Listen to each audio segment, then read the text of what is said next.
Hello everyone and welcome to another episode of Leadnap Gaming. IAE is on, and following the Nomad, our attention turns to the Perseus. Systems activated. Systems on. I want to wish you all a happy Thanksgiving and tell you all that I'm thankful for such awesome fans. I've been getting some emails and comments from some of you letting me know you pulled off getting your dream ships this sale, and I'm so happy to hear it. A number of you also asked me in an email if I had Patreon, and I went ahead and did get that set up. Thanks to Chris and Scott for your support.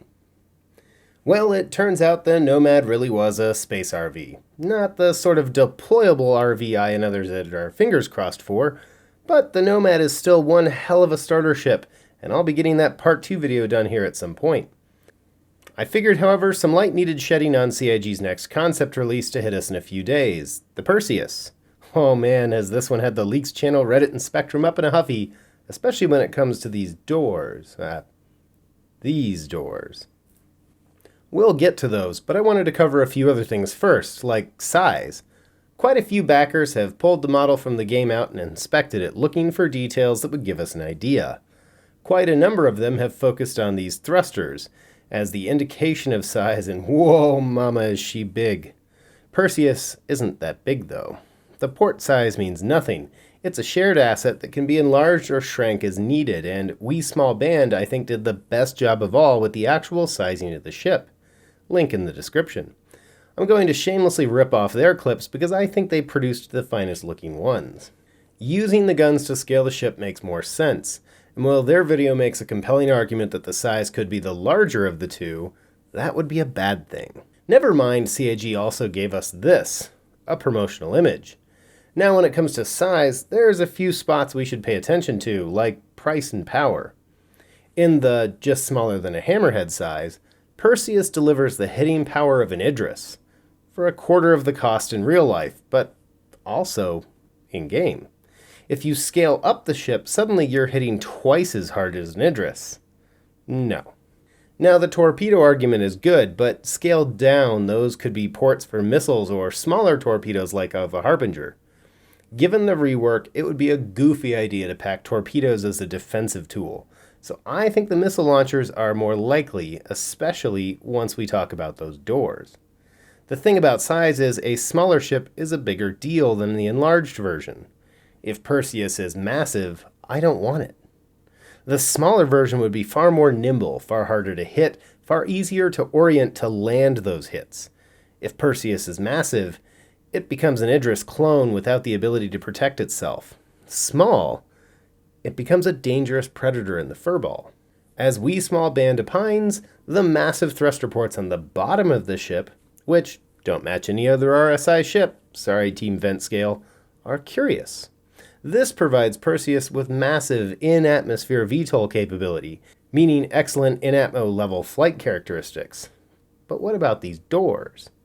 Well, that Vtol could be for landings, making these ramps on either side for landing parties, which make this a very expensive dropship, and thus very unlikely. Sure, they could be some sort of boarding ramp to do boarding parties of a few centuries ago, and if that were the case, the larger model would make more sense to house the marine detachment needed. But these doors are something else entirely, and CIG has provided us all the evidence we need. First, however, we have to look at a recent change on a different ship of a higher cost. The A2 this year departed stock limited status. Until earlier this week, if you wanted the vaunted Planetary bomber, you had to fight in the F5 wars and pay cash up front. Out of the blue, as the A2 will not be ready when the C2 and M2 launch, the A2 left any sort of hull limitations. You can now buy CCUs and the ship if you want without battling it out. This was great news, but like I said, quite out of the blue. Never mind when the first yellow images appeared, I was excited and thought it possible, but I figured my idea was a pipe dream until Dark pointed something out to me from the CIG image. First off, the CIG image gives us the best idea of scale. Focus on a shared asset all you want, but here CIG is showing us exactly how small the ship is. That bridge isn't the massive glass enclosure of Idris. No, it's an Andromeda bridge, slapped up on an island. We can see the hammerhead split in two on either side, showing us the real scale, but there's another clue in the photo if you look close. Right there. See that?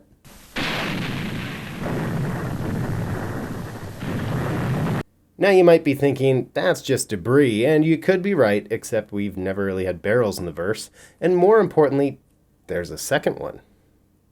So we're possibly getting the space equivalent of depth charges, a hybrid or perhaps option between the mines of the Nautilus and the bombs of A2. That opens up a lot of opportunities for this ship. The orientation of the doors makes sense if these are to drop bombs, explaining the massive destructive power if you let Perseus get too close. The elevator then also makes sense. There's no reason to have a massive cargo elevator unless you need it to load a set of Morningstar bombs located right between the launching bays. So that's my prevailing theory on Perseus. She's small, therefore quite maneuverable. At range, she has powerful guns to punch holes, and if you let her in, the reign of pain will follow. A real monster slayer. But what do you think?